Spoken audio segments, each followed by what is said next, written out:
to get in a huddle with your host, Charles Bradrici, here on the Mass Steel Podcast.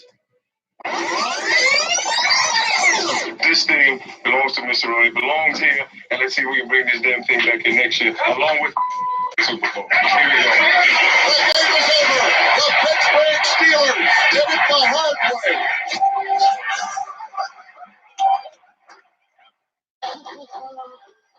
With the 10th pick in the 2019 NFL Draft, the Pittsburgh Steelers select Devin Bush, linebacker,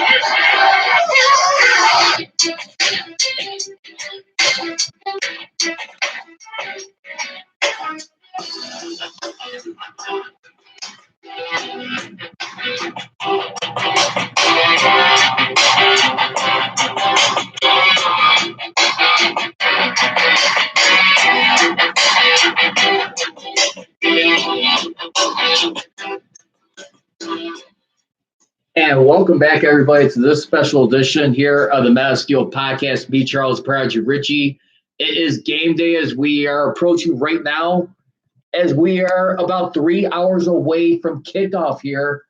As tonight, coming to you live from Heinz Field this evening, which we play televised nationally on NFL Network, as well as Pittsburgh's very own KDKA, which usually you'll be hearing on the NFL Network. You got the play-by-play announcers, of course, Bob Pompiani. And then, of course, play-by-play analyst Charlie Batch, along with sideline reporters Missy Matthews, and, of course, Rich Walsh. Tonight is going to be week number 2 as the Steelers take on the Kansas City Chiefs. Again, that's going to be a 7:30 p.m. Eastern Standard Time start as we get ready to kick off. And hello to everyone. Thanks for everyone getting ready to tune in right now as we get ready to start off with some news here that I was just learned about as we take a look at it. As of the moment, it is concerning outside linebacker Ola Adeniyi. This is reported by Ryan Batko of the Pittsburgh Post-Gazette. And right now, he did not practice Thursday, as everyone is aware of at this point in time. So he will not be available in this week's preseason. And Gary Dulac of actually right now, who actually shared a little bit more report, who also writes and reports for the Pittsburgh Post-Gazette and is also on Steelers Radio Network and host of the Golf Show with Gary Dulac, ESPN Pittsburgh. He was saying that he should be out 2 to 4 weeks minimal. And that's as we learned, because initially the injury was undisclosed. He actually posted a pic of him in a hospital bed, but then eventually took it down. As we learned out a little bit more information, it was due to like a torn meniscus at this point in time. And right now, I mean, this is a guy who actually did very impressive last year. I mean, on the team, he had about 3 sacks, one of the leading pass rushers in that preseason a year ago. And you see him do very well to impress the coaching staff. Would have made the team, but like I said, they had to put him on the injured reserve list to start the season. And, of course, as everyone knows, he didn't come and play until on December 2nd, and that was against the LA Chargers in Pittsburgh. So, I mean, that was a big blow right there. You saw a guy who had a lot of potential, drawing a lot of comparisons as far as to James Harrison, the way he comes off, the way he comes off flashy off a drive, and the way he's been finishing his tackles, like Tom has been liking so far. So this injury had to occur, I want to say, on Wednesday, the day before the last of training camp. But for right now, pretty much they're saying 2 to 4 weeks. Hopefully it's nothing too serious. But right now, I would imagine if he does heal up, I warrant that they do shut him down throughout the rest of preseason. Anyway, we got some other news and shout-outs I want to get into here in just a moment. But if you guys want, feel free and be a part of the Mass Steel Podcast. I am streaming live currently on Facebook. You can search the Mass Steel Podcast Facebook page at Men of Steel Nation. That's capital M, capital S, or just do Masteel Podcast the simplest way. You can also follow me on Twitter at Prodigy Richie. And I am streaming live right now on my YouTube channel, Masteel Podcast, and of course, Instagram, Masteel Nation.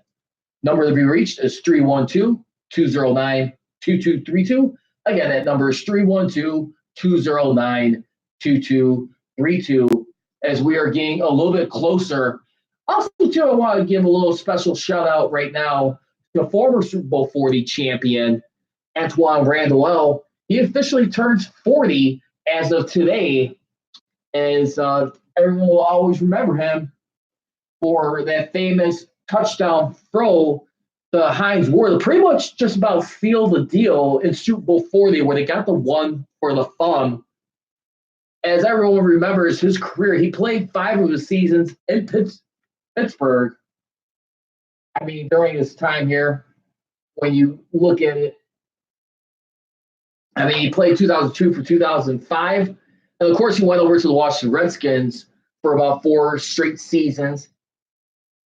And then he came back, one final ride, got a chance to go to the Super Bowl, didn't win it, but he is a one-time Super Bowl champion, 4 years old. Happy birthday. Let me please join and applaud me. Happy birthday, Antoine Randall, right there.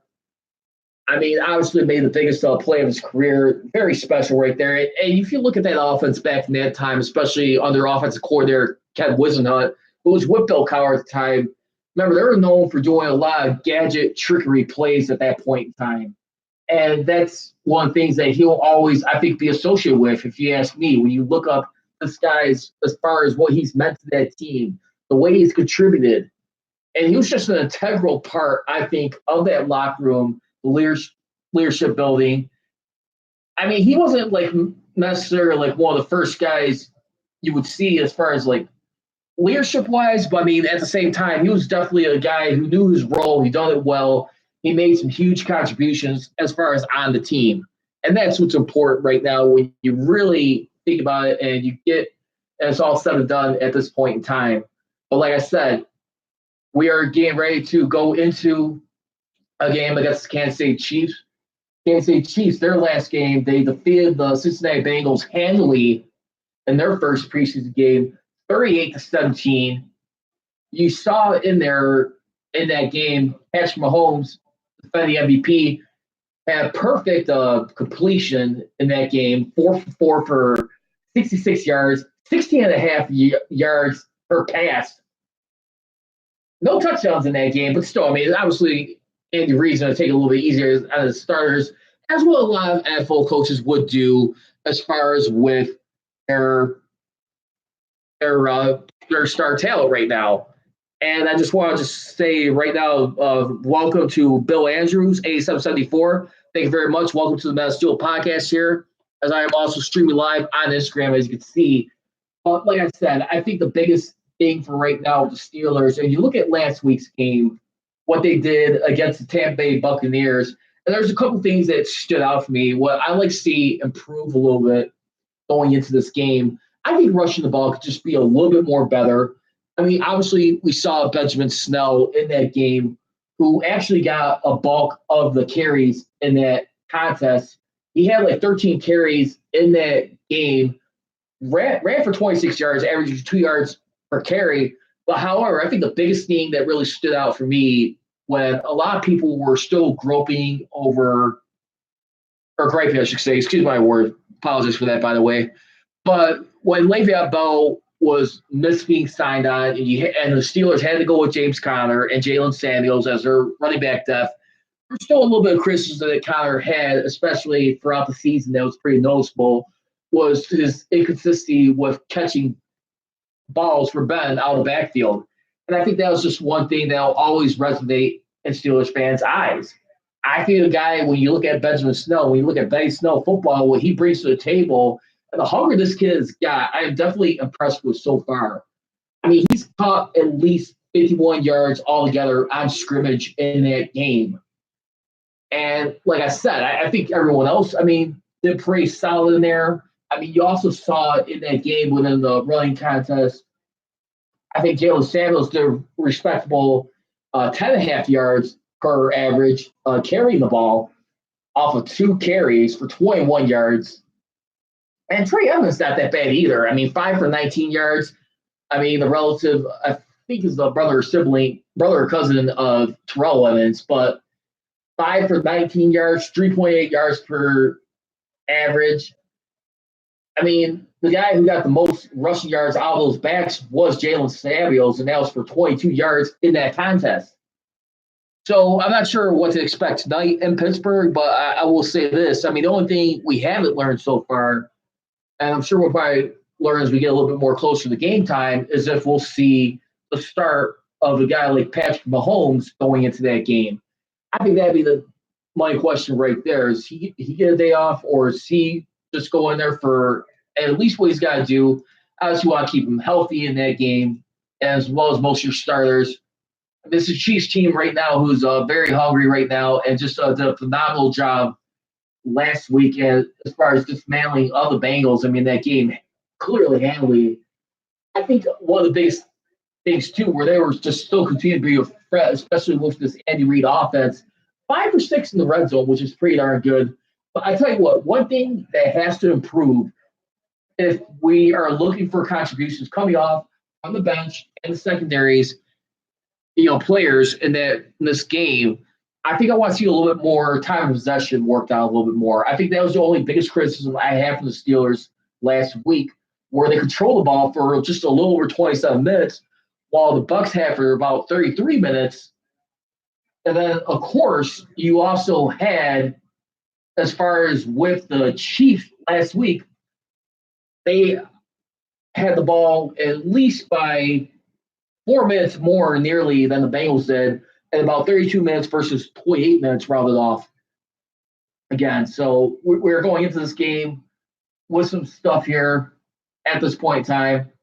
Also, just want to say a little thank you right now as we continue to move along here. Timothy Coleman, following the page of the Steel Podcast. Thank you very much, brother. Appreciate the like right here as we are getting ready for tonight's game. And like I said, I think the biggest headline of the day is Ola Adeniyi right now. And I don't know about anyone else here, but is there some legitimate thoughts, concerns right now? Is this going to be a guy that's going to be inconsistently healthy? I mean, obviously the story isn't written on his career just yet, but I also like to think right now that you got to be careful. I mean, this guy who's been showing some good flashes and some good hunger in his career so far, just starting off. I just start to wonder if it's something right now where is he just not taking care of himself properly, or what's the situation right there? Because you got to be a little more constant when you're in this. Usually, like your second year, I mean, people and athletes really start to press as far as being ready for the physical conditions as keeping it in football shape as you really look at it. And I think that's where we got to pay attention to right here, is if this guy, I mean, even if he's going to be out 2 or 4 weeks, does he even play the preseason at all? Do they take the extra precautionary step and just hold him back? Listen, I mean, we only had you for 1 game, but I really think he could be a key attribute on this youth defense that we got. And that's, I think, the things that Mike Tomlin has to address with guys like Keith Butler, Carl Austin Jr., all that stuff. And I think those are the stuff he has to start checking down lines right now. As it was also reported, too, remember, he did not mention this in his pre-practice on Thursday. So which tells me it probably happened at about towards the end of Wednesday's training camp, or probably something shortly after that, later that evening or the following morning or afternoon, where he just was not ready to go and just not feeling the best physical shape at his point in time. So that's why I look at it. I mean, nothing too big of criticism, but I really start to wonder here at this point, is this a guy necessarily we could honestly say we could count on for sure, despite the flashiness, got some potential. Was this going to be like more like a year or a career he's not going to be staying healthy? We shall wait and see that on that. Only to tell the tape, we'll find out over time as we really think about things.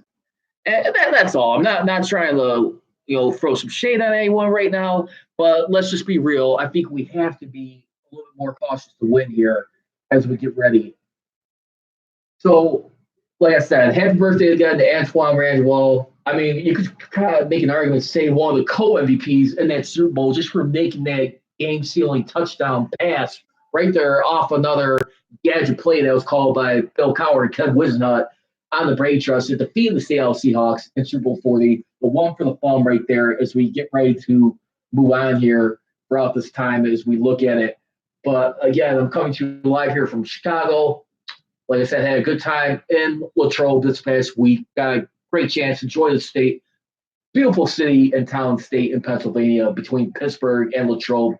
Enjoy the neighborhoods and the streets. You guys got a great, peaceful town right there. I must tell you guys from my personal experience. But anyway, let's go back to some other keys here in this game. I think one of the other things that I like in this game, too, I think we're going to see a little bit of an even matchup on is the pass rush here in this game. If you look at the Chiefs last week, I mean, they got in at least 3 sacks and 3 quarterback hits. So it's not only were they rallying the quarterback in their game against the Bengals last week, they were able to bring him down, show no mercy, lay down some punishment, which tells me you're looking at the offensive line play. And for a guy who's actually trying to win a job over Lance Jones, I think I'm definitely going to pay a little bit more closer to Mason Rudolph at this point. I mean, this is a guy right now who on his team, he led his team and the entire game in QB rating throughout this contest.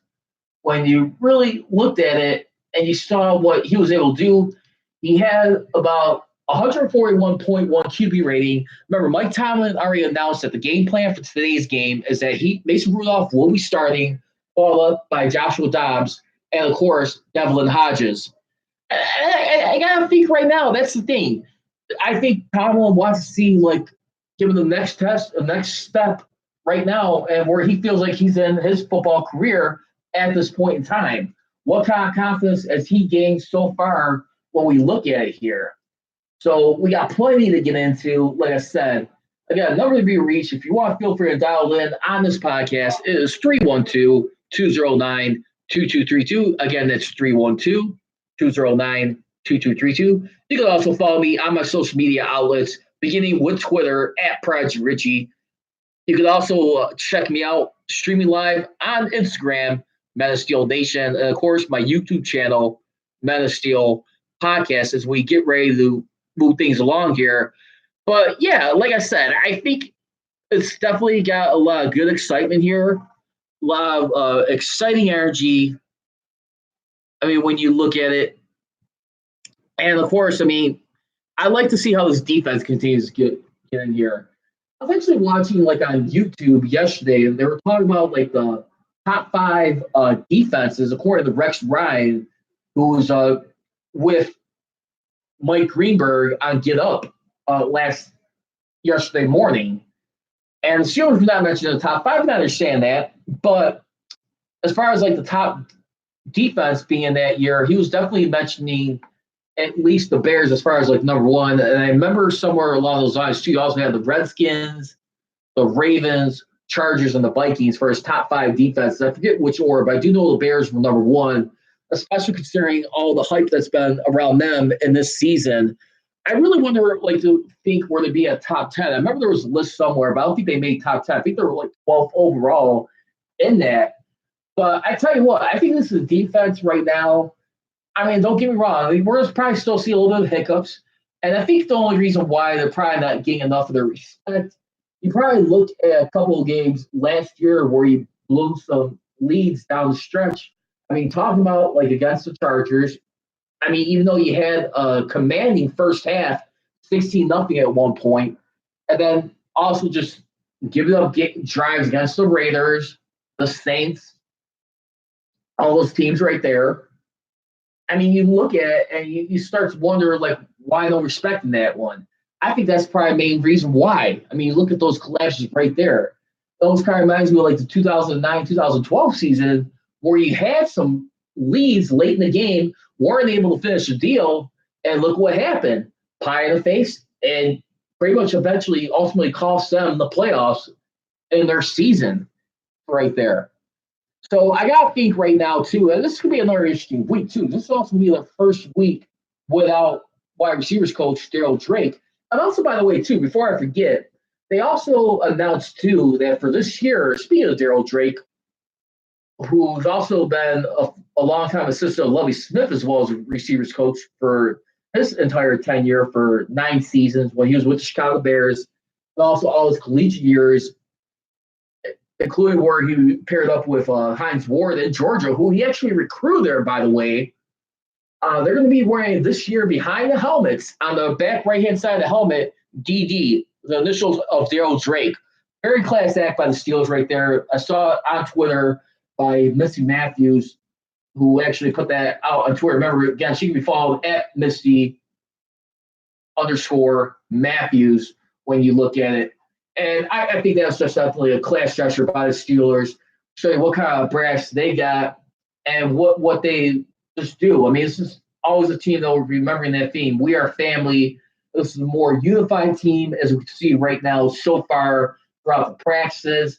And I'm definitely feeling some good positive vibes so far. Like I said, I still like to see how they deal well their former talent services of guys like Antonio Brown, Le'Veon Bell. I think those are still things that are yet to be determined when you really think about it. You got to be a little bit more careful when we start saying stuff right now about how far this team has come. And that's what I pretty much have to say on that. But like I said, a lot of people were really thinking like this is finally a team that's just getting back to the football basics, the mental focus, the preparation. I mean, the D word being out the window, the drama, and all that stuff that came with the territory, unfortunately. So I'm looking at it right now at this point, but like I said, I also go back to, like I said, Ola Adeni right here. Just a shame to have him get a little bit hurt. I remember, too, we also had Devin Bush, too, who had like an undisclosed injury. Let's not forget. Because remember, they got 2 more games on the road to finish out this preseason, which next Sunday, which would be on against the Tennessee Titans. That should be on KDKA and against the Panthers Thursday. Of course, that weekend before Labor Day against the Panthers. I mean, those games should be on KDKA. But like I said, I think those are definitely some current concerns right now, legitimate. I'm not going to lie to you, especially with Devin Bush, see if we get an update on him. And right now, it seems like he should be getting ready for the Chiefs, I would imagine. But, I mean, that's still just wait and see as we look at it. But, like I said, too, remember when Ryan Shazier started off early in his career and he played the high-intensity level he did? Remember, he was hurt for most of that 2014 season that year, and where he was limited in his production when you think about things. I mean, a guy like Ryan Shazier, let's not forget. Remember, he was also a guy who started off pretty solid, seemed like he was fitting in with the guys. On top of his rookie year, remember the first couple of years, there's some question marks as far as him staying healthy overall his career. He had to prove that a little bit when you really think about it. And I think a guy like Ryan Shazier, who definitely his presence is always going to be felt throughout the team. I mean, let's not forget a guy like him. When you really look at it, I mean, when you really overall estimate his overall career, I mean, his full season, he didn't really have a full season yet. I mean, when you really look at it. The unfortunate thing about him, I mean, his highest games that he had, when you look at it, and you start to think right now, he only missed like 5 games. That was back in 2015, but still had a much remarkable 2016, which he was more better prepared, where they only missed like 3 games. So, like I said, I love Shazier, love his presence, but at the same time, he was a guy who, at the same time, unfortunately, at the end of the day, was not always available. But at the same time, he's always mentoring this team, even throughout his injuries. We should leave at the same time. We still continue to do that, still playing an intricate role. Just continue give best, continue positive vibes out of his health recovery. But that's just the bottom line right there. And love this guy. And I think he's just an awesome player and an awesome influence for this team, that someone that they needed to turn to. And I think he's definitely has hands on with like the development of a Devin Bush and the young up and comers when you really think about things. And that's just where I look at it right now. Also, so like I said, let's go over the top keys for today's game. I'm going to say go with the offensive line. I think offensive line definitely needs to be ready for the pass rush against the Kansas City Chiefs. Remember, they did tie with the Steelers first for sacks. Steelers did get the edge over them with 52 sacks in that season. And then also, too, I think the run game I'm going to be looking at, time of possession. And last but not least, what I'm going to look at, too, getting some getting some takeaways on defense. I think the Steelers need to start proving right now. I mean, they've been doing ball hawk savvy the first game. Unfortunately, they didn't come up with any picks, but the encouraging sign, when you look at it, they were able to get a fumble recovery, which also counts as a takeaway in the takeaway department. I'd like to just see a little bit more in that. And I think if they can do that, I think they will be fine in that regard in this contest right now. But like I said, it's definitely going to probably be a little bit more of a wild game. But last but not least, finishing strong. No matter how you start, but how you finish when you look at it. And I think that's a big and important factor, too. We cannot forget. Remember, they had a 2-touchdown lead late against the Buccaneers, and they got scorched a little bit. So their secondary is going to have to do way much better job as far as defending the pass in this contest, if you ask me. And I think those are some important things we cannot forget about when we look at it. And I think those are the things you have to keep cognizant of. So, again, we're going to be right now, as a matter of fact, about 2.5 hours, less than 2.5 hours away for kickoff at 7:30 p.m. Eastern Standard Time. Remember, the game is being nationally televised on the NFL Network. And again, for the people in Pittsburgh who are actually watching the game, they can be catching that on KDKA. You'll be hearing play-by-play announcers and analysts, Bob Papiani, and, of course, Charlie Batch, former two-time Super Bowl champion as well, back behind Ben Roethlisberger. And, of course, being joined by their sideline reporters, Missy Matthews and Rich Walsh. And, of course, on the radio play-by side, you'll be having the legendary one only Billy Hillgrove, who's actually be going into his 26th season, who I have had the honor of doing a podcast with about 3 months ago. Billy, I hope if you're out there listening, we'd love to invite you back on. Hopefully something we can do before the season. And then, of course, his play-by-play analyst, former Steeler, Tom Jokin, and, of course, their silent reporter, Craig Wolfley. You can catch them there on the Steelers radio network there. If you want, you can also catch them live on TuneIn Radio or through the NFL audio pass right there and listen to them.